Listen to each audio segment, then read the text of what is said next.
Buenos días a todos, soy Iria Pérez Golpe, integrante del Departamento de Documentación del Grupo Iberley Collex, y en primer lugar me gustaría agradecer a todos los que os habéis interesado en seguir el presente webinar relativo a la responsabilidad extracontractual de las administraciones públicas. Pues bien, estructuraremos la exposición en 4 bloques, haciendo una breve introducción en la que situaremos dentro del marco constitucional la responsabilidad de los poderes públicos. En segundo lugar, profundizaremos en los elementos que se consideran necesarios para determinar la responsabilidad patrimonial de las administraciones públicas y la casuística originaria de la misma, continuando con el tercer bloque en el que explicaremos cuáles son los elementos constitutivos de la citada responsabilidad. Y por último, un estudio sectorial de la responsabilidad patrimonial de determinadas administraciones públicas. Podemos comenzar haciéndonos la siguiente pregunta. ¿Cuáles son los preceptos de la Constitución española que consagran la responsabilidad de los poderes públicos? Debemos partir, en primer lugar, del apartado tercero del artículo 9 de la Constitución española, que garantiza el principio de legalidad, la jerarquía normativa, la publicidad de las normas, la retroactividad de las disposiciones sancionadoras no favorables o restrictivas de derechos individuales, la seguridad jurídica y también la responsabilidad e interdicción de la arbitrariedad de los poderes públicos. Por otro lado, el apartado segundo del artículo 106 del mismo texto legal establece que los particulares tendrán derecho a ser indemnizados por toda lesión que sufran en cualquiera de sus bienes y derechos, excepto los casos de fuerza mayor, y siempre que la lesión sea consecuencia del funcionamiento de los servicios públicos. Ahora bien, los daños causados por error judicial o como consecuencia del funcionamiento anormal de la Administración de Justicia darán de hecho una indemnización que deberá asumir el Estado, que además tiene la competencia exclusiva tanto para regular las bases del régimen jurídico de las administraciones públicas y el régimen estatutario de sus funcionarios, como el sistema de responsabilidad de todas las administraciones públicas.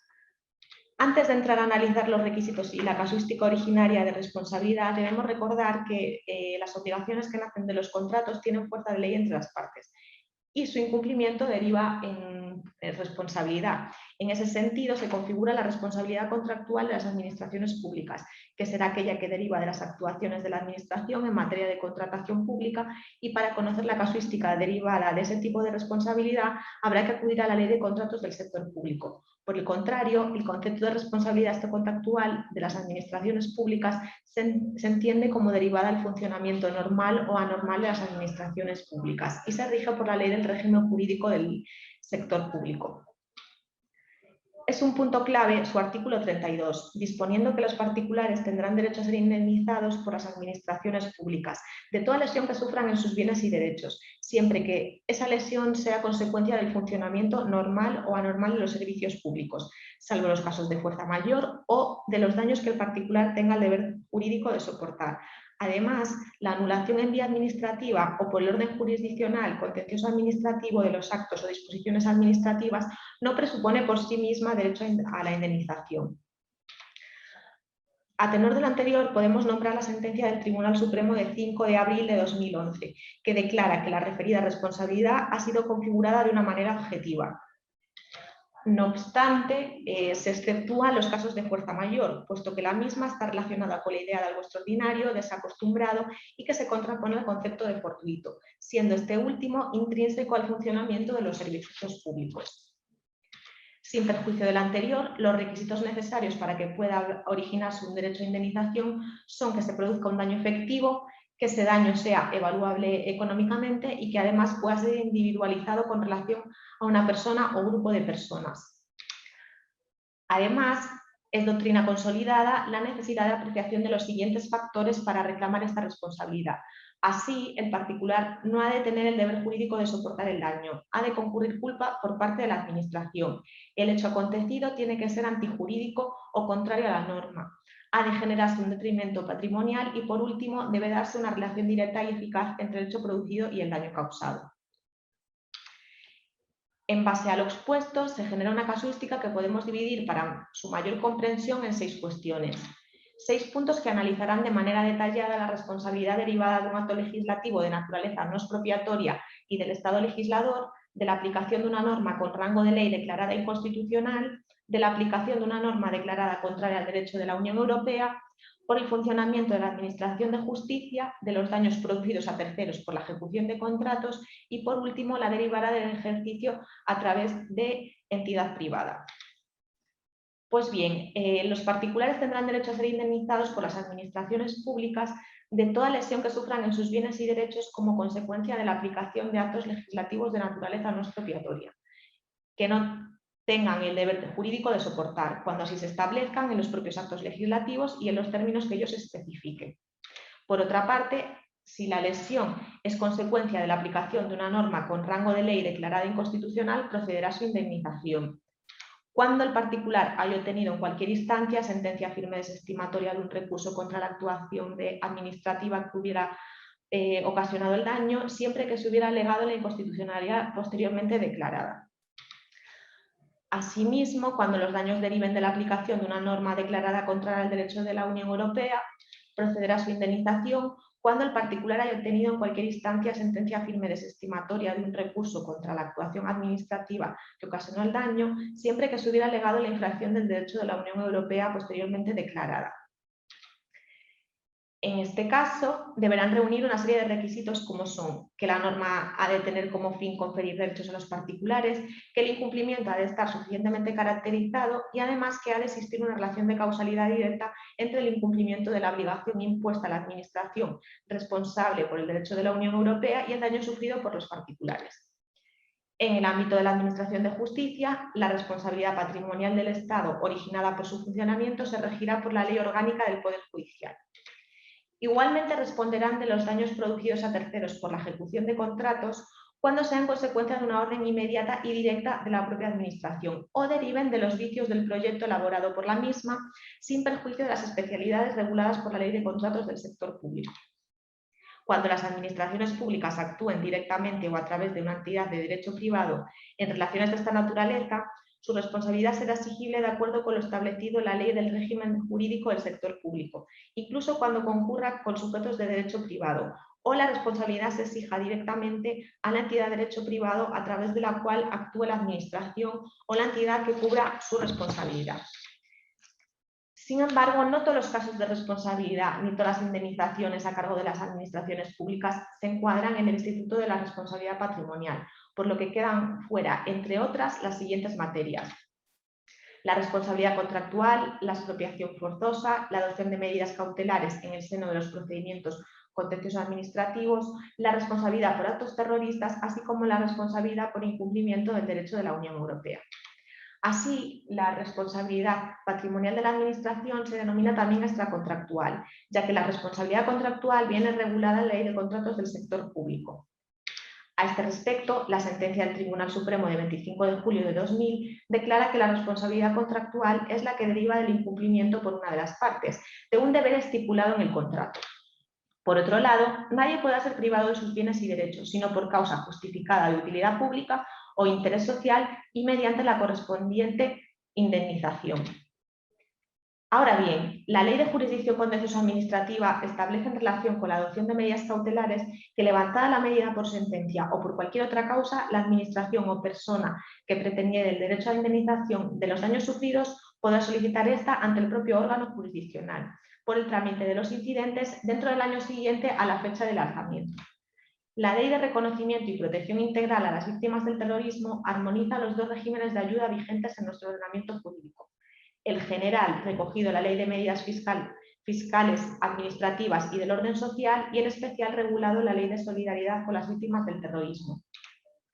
A mayor abundamiento, la adhesión de España a las Comunidades Europeas en 1986 produjo un cambio fundamental en el ordenamiento jurídico español, toda vez que las normas del derecho comunitario pasan a integrarse en nuestro sistema de fuentes del derecho. Desde ese momento, España, como Estado miembro, queda obligada a aplicar el derecho de la Unión Europea, de acuerdo con una serie de principios, entre otros los principios de primacía y de efecto directo del derecho europeo.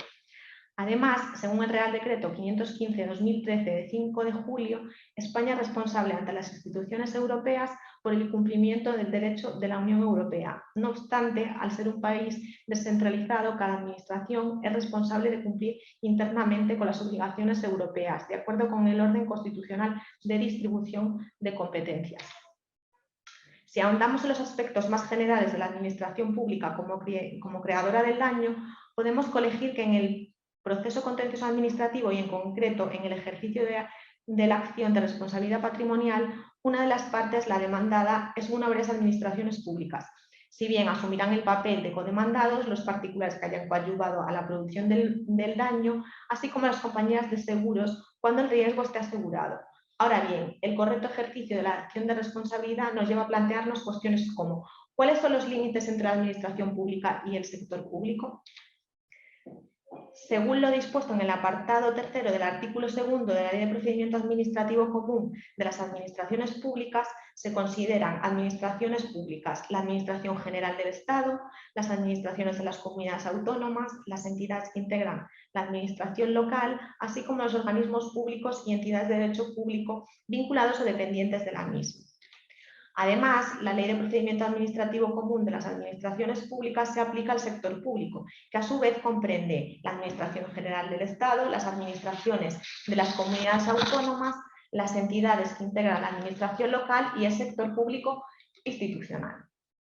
Este último se constituye por organismos y entidades de derecho público vinculados o dependientes de las administraciones públicas, por entidades de derecho privado vinculadas o dependientes de las administraciones públicas y por universidades públicas que se regirán por su normativa específica y de forma supletoria por la Ley de Procedimiento Administrativo Común de las Administraciones Públicas. Nuestro alto tribunal, en su sentencia de 10 de julio de 2019, declara que si bien las universidades públicas se integran en el sector público institucional, no forman parte del ámbito más restrictivo de las administraciones públicas. Otra cuestión a analizar sería la responsabilidad concurrente de las administraciones públicas. Según el artículo 33 de la Ley del Régimen Jurídico del Sector Público, cuando la gestión dimanante de fórmulas conjuntas de actuación entre varias administraciones públicas se derive responsabilidad en los términos previstos delante de dicha ley, las administraciones intervinientes responderán frente al particular, en todo caso de forma solidaria. El instrumento jurídico regulador de la actuación conjunta podrá determinar la distribución de las responsabilidades entre las diferentes administraciones públicas. Ahora bien, en otros supuestos de concurrencia de varias administraciones en la producción del daño, la responsabilidad se fijará para cada administración atendiendo a los criterios de competencia, interés público tutelado e intensidad de la intervención. No obstante, la responsabilidad será solidaria cuando no sea posible dicha determinación conforme a los criterios expuestos. En relación con la indemnización de daños y perjuicios, el artículo 196 de la Ley de Contratos del Sector Público establece que será obligación del contratista indemnizar todos los daños y perjuicios que se causen a terceros, como consecuencia de las operaciones que requiera la ejecución del contrato. Si bien, cuando tales daños y perjuicios hayan sido ocasionados como consecuencia inmediata y directa de una orden de la Administración, será esta responsable dentro de los límites señalados en la ley. También será responsable la Administración de los daños que se causen a terceros como consecuencia de los vicios del proyecto en el contrato de obras, sin perjuicio de la posibilidad de repetir contra el redactor del proyecto.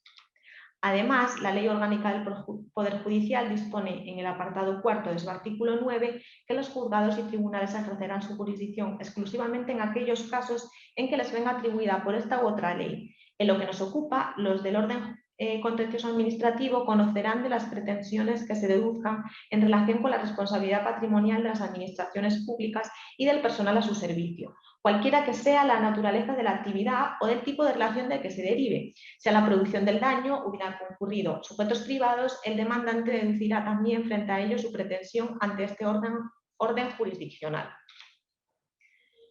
Podemos decir que la responsabilidad patrimonial de la administración pública es objetiva o de resultado, lo que presupone rechazar lo que se ha denominado margen de tolerancia. De tal forma, lo relevante es que el administrado haya sufrido una lesión, entendida no como mero daño, sino como daño antijurídico, en el sentido de que el perjudicado no tiene el deber jurídico de soportarlo, siendo indiferente la culpa o ilegalidad en el autor del daño. En este sentido, podemos nombrar la sentencia del Tribunal Supremo de 5 de febrero de 1996.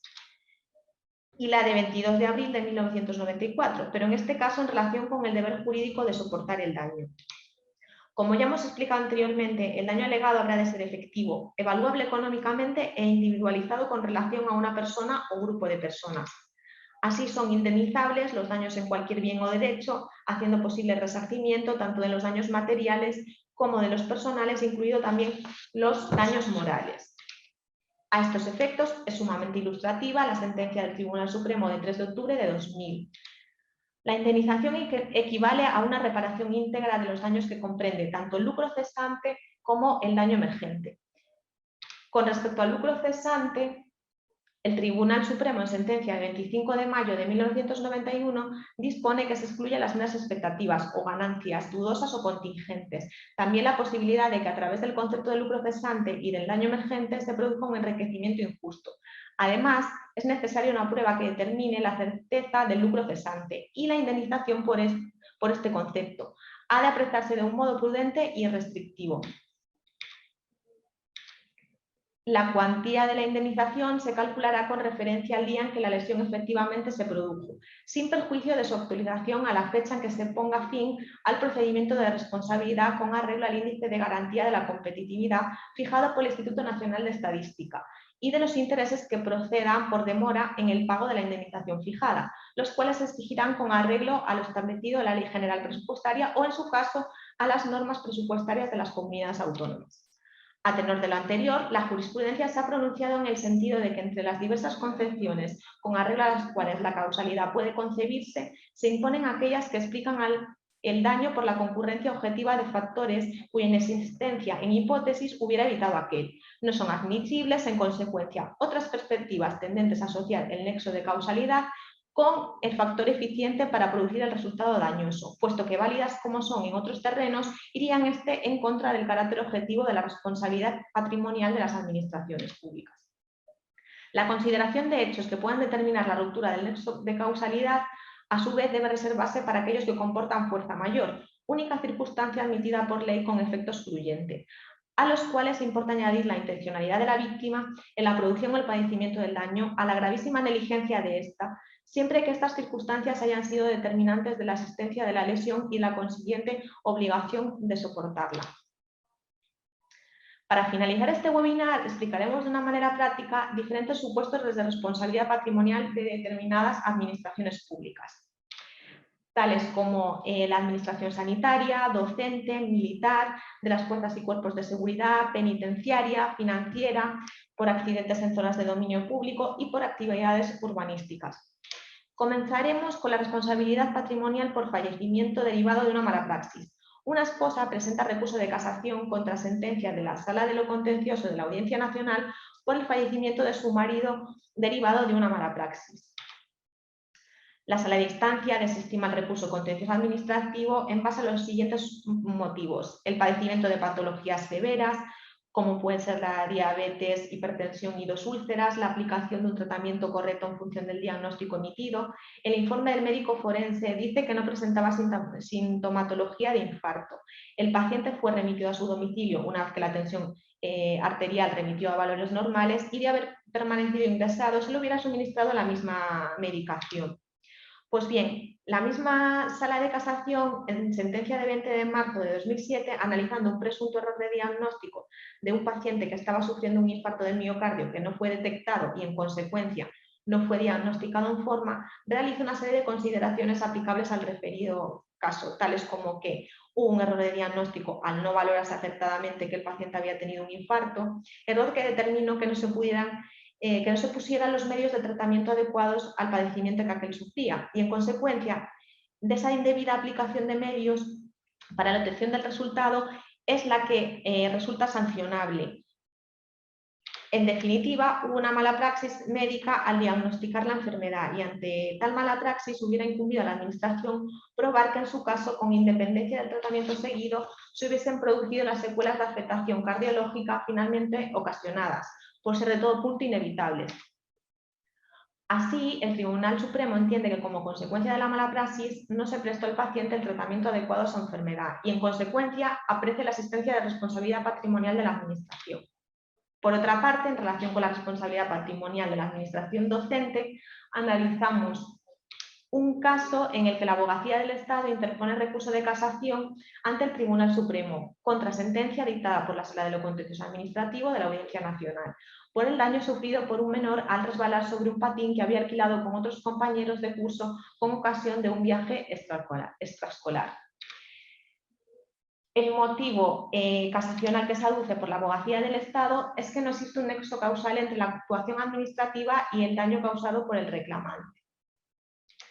Sin embargo, el Tribunal Supremo no comparte ni el razonamiento ni la conclusión jurídica que llega al Tribunal de Instancia, en vista de que no puede imputarse a la Administración el desenlace dañoso ocasionado por un hecho inocuo, derivado del infortunio o negligencia del recurrido, pues la Administración solo responde de los daños verdaderamente causados por su propia actividad o por sus propios servicios, no de los daños imputables a conductas o hechos ajenos a la actividad administrativa, ya que es necesario que exista un nexo causal. Ya entrando a analizar supuestos de responsabilidad patrimonial de la administración militar, un sargento interpone recurso de casación contra sentencia de la Sala de lo Contencioso de la Audiencia Nacional por una lesión sufrida mientras realizaba un ejercicio de lanzamiento de granadas en un campo de tiro. Pues bien, no comparte la Sala de Casación el criterio alegado por el juzgador de instancia para desestimar la reclamación formulada, puesto que, reconocidas en la sentencia recurrida las graves lesiones, entiende que la indemnización es manifiestamente insuficiente en contemplación de las secuelas señaladas y, por tanto, necesita ser completada para obtener la reparación integral del daño sufrido por el sargento primero de infantería, teniendo presente a tal efecto que el daño moral no necesita especiales acreditaciones. En consecuencia, se estima el recurso de casación interpuesto contra la sentencia dictada por la Sala de lo Contencioso Administrativo de la Audiencia Nacional. Otro ejemplo de responsabilidad patrimonial de la Administración es la derivada de la actuación de fuerzas y cuerpos de seguridad. En este caso, la esposa de un policía nacional presenta recurso de casación contra sentencia dictada por la Sala de lo Contencioso de la Audiencia Nacional, con motivo del fallecimiento de su esposo, cuando se encontraba detenido en las dependencias de la Jefatura Superior de Policía, por un presunto delito de descubrimiento y revelación de secretos. Sin embargo, el Tribunal Supremo, partiendo de los hechos probados en la sentencia impugnada, concluye que no cabe imputar al difunto ninguna participación en su fallecimiento y continúa diciendo: en ocasiones hemos estimado que no hubo concurrencia de culpas, porque dadas las circunstancias ninguna intervención cabía atribuir a la voluntad del fallecido. A juicio de esta sala, este es uno de tales casos, otorgando todo el protagonismo a la deficiente prestación del servicio policial. Así pues, declara haber lugar al recurso de casación interpuesto por la esposa del fallecido contra la sentencia de la Sala de lo Contencioso Administrativo de la Audiencia Nacional. Otro ejemplo es el de los padres de un fallecido que presenta recurso de casación contra sentencia dictada por la Sala de lo Contencioso Administrativo de la Audiencia Nacional por la muerte dolosa sufrida en la persona de su hijo a causa de un disparo ejecutado por un preso de un centro penitenciario, que en ese momento se encontraba en situación de libertad condicional. En esencia, la sentencia recurrida se fundamenta en la ausencia de nexo causal entre el funcionamiento de los servicios públicos y el daño causado, declarando que el hecho causante del mismo no fue realizado por la Administración ni por ninguno de sus agentes, sino por un tercero que se encontraba en situación de libertad condicional. Sin embargo, en el caso que nos ocupa, entiende la Sala de Casación que la obligación de soportar individualmente el daño sufrido no puede imputarse a los perjudicados, cuando estos no tienen el deber jurídico de soportar los riesgos que objetivamente debe asumir la sociedad en la concesión de los beneficios penitenciarios de esta naturaleza, que por perseguir la reinserción social del penado deben ser soportados por toda la sociedad, porque así lo impone la función de resocialización propia de la pena. Por consiguiente, se declara haber lugar al recurso de casación interpuesto por la recurrente contra la sentencia dictada. En el ámbito financiero, en concreto en el denominado caso Bankia, se interpone recurso contencioso administrativo contra 2 resoluciones emitidas por la Comisión Ejecutiva del Banco de España, por las que se desestiman las reclamaciones de indemnización en concepto de responsabilidad patrimonial por los perjuicios ocasionados por la actuación de dicho organismo en la salida a bolsa de la entidad Bankia. Pues bien, los demandantes alegan que adquirieron diversas acciones con motivo de la oferta pública efectuada por la salida a bolsa de Bankia, confiados en la aparente solvencia de la corporación, así como no menos confiados en que los órganos supervisores actuaron de forma prudente y acorde a sus funciones, invirtiendo sus ahorros en una entidad manipulada por sus órganos de gobierno con la cooperación de la supervisión negligente del Banco de España, la Comisión Nacional del Mercado de Valores y el Ministerio de Economía, con el objetivo de atraer fondos de particulares a los mercados. Es por ello que solicitan ser indemnizados en la diferencia existente entre el precio de adquisición de las acciones y el obtenido posteriormente por la venta de las mismas. Pese a lo anterior, tanto el Banco de España como la Abogacía del Estado rechazan que concurran los requisitos legalmente señalados para que surja la responsabilidad patrimonial, puesto que ninguna antijuridicidad aprecia en el daño por el que se reclama, pues fueron los reclamantes los que decidieron libremente tanto la compra como la venta en un mercado, el de valores, que implica un riesgo que deben asumir, teniendo los supervisores financieros un ámbito de actuación limitado, debiendo analizarse su comportamiento en atención a las circunstancias concurrentes en cada caso, resultando que, según dicha parte, sus competencias se ejercitaron de modo ponderado y razonable, sin que por lo tanto pueda reconocerse relación causal entre su actuación y el perjuicio que se quiere resarcir. Así, la Sala de lo Contencioso de la Audiencia Nacional entiende que no concurren los requisitos legales para el nacimiento de la responsabilidad del Banco de España y la consiguiente obligación reparadora del daño, por el que reclaman los demandantes, pues la suscripción de las acciones fue una decisión adoptada libremente por los recurrentes, al igual que la de la posterior venta, y que, como acertadamente se resalta por el organismo demandado, dichos valores estaban sujetos a negociación bursátil y a los avatares del mercado. En base a las razones anteriores, se desestima el recurso contencioso administrativo interpuesto contra las resoluciones emitidas por la Comisión Ejecutiva del Banco de España. Caso distinto son los accidentes que se producen en zonas de dominio público. Así, los padres de un menor interponen recurso de casación contra sentencia dictada por la Sala de lo Contencioso Administrativo del Tribunal Superior de Justicia de Galicia, por las lesiones y secuelas sufridas por su hijo al haber pisado unas grasas ocultas que se encontraban en la arena de la playa. La Sala de Instancia entiende que no es posible establecer entre la inactividad de la Administración y los daños cuya indemnización se reclama el nexo causal necesario para declarar su responsabilidad patrimonial. Por el contrario, el Tribunal de Casación aprecia la relación de causalidad entre el funcionamiento de los servicios municipales y las lesiones producidas al menor, en base a que la presencia de las grasas revelan el eficiente funcionamiento de los servicios municipales de control y limpieza de las playas, en cuanto no fueran correctamente eliminadas, si se encontraban allí al momento de la limpieza o no se controló el ejercicio de una actividad peligrosa para los usuarios en un momento posterior, como es el encendido de hogueras, sin que pueda exonerarse la responsabilidad por la sola justificación de la limpieza diaria, cuando ello no ha impedido la situación de riesgo para la salud de los usuarios. De esta manera, se estima el recurso de casación interpuesto por los padres del menor lesionado contra la sentencia emitida por la Sala de lo Contencioso Administrativo del Tribunal Superior de Justicia de Galicia. Por último, estudiaremos un supuesto de responsabilidad de la Administración por actividades urbanísticas, en el que los afectados interponen recurso de casación contra sentencia dictada por la Sala de lo Contencioso Administrativo del Tribunal Superior de Justicia de Cataluña, por alteración del planeamiento urbanístico. El Tribunal Supremo entiende en relación con los requisitos exigibles para que triunfe una pretensión de responsabilidad patrimonial que se ha de analizar la concurrencia o no de la antijuricidad, declarando que nuestro sistema ha funcionado y funciona bajo la exigencia de la patrimonialización o consolidación de los derechos urbanísticos, para que pueda generarse alguna pretensión indemnizatoria derivada de la responsabilidad patrimonial de la Administración. Y justamente tal ausencia de consolidación es la consignada a la sentencia, que analiza conforme a nuestra doctrina que no se patrimonializó el aprovechamiento urbanístico que reconocía el plan parcial. De toda la doctrina queda claro que la modificación del planeamiento solo genera responsabilidad patrimonial de la Administración cuando se produce minoración del aprovechamiento urbanístico patrimonializado. Esto es, que tenga lugar la reducción antes de transcurrir los plazos para su ejecución o que no se hubiese llevado a cabo por causas imputables a la Administración, supuestos aquí plenamente ausentes. Por tanto, es incontestable que no basta la materialización de un instrumento idóneo que permita conocer cuál es el aprovechamiento del propietario, sino que éste ha de cumplir los deberes impuestos por el propio planeamiento. La Sala de Casación rechaza los motivos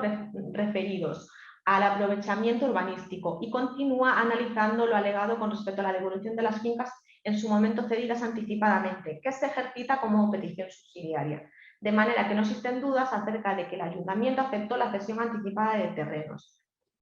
Pues bien, al producirse la cesión ha derivado un perjuicio para los demandantes, que es indemnizable, pero es obvio que no cabe la retrocesión física de las fincas, dada la situación edificatoria producida en ellas, tal como informan ambas administraciones. Procedería, por tanto, su indemnización económica, pero no con arreglo al valor del suelo en el momento de la cesión, sino con arreglo al valor del suelo en su actual clasificación, que sería el que correspondería de haber podido ser devueltas físicamente por la no materialización del proceso urbanístico. Indemnización que en su caso incumbiría abonar a la administración autonómica como causante del daño. En consecuencia, se estima el recurso de casación interpuesto contra sentencia de la Sala de lo Contencioso Administrativo del Tribunal Superior de Justicia de Cataluña. Así concluimos este webinar dedicado a la responsabilidad extracontractual de las administraciones públicas y muchas gracias por vuestra atención.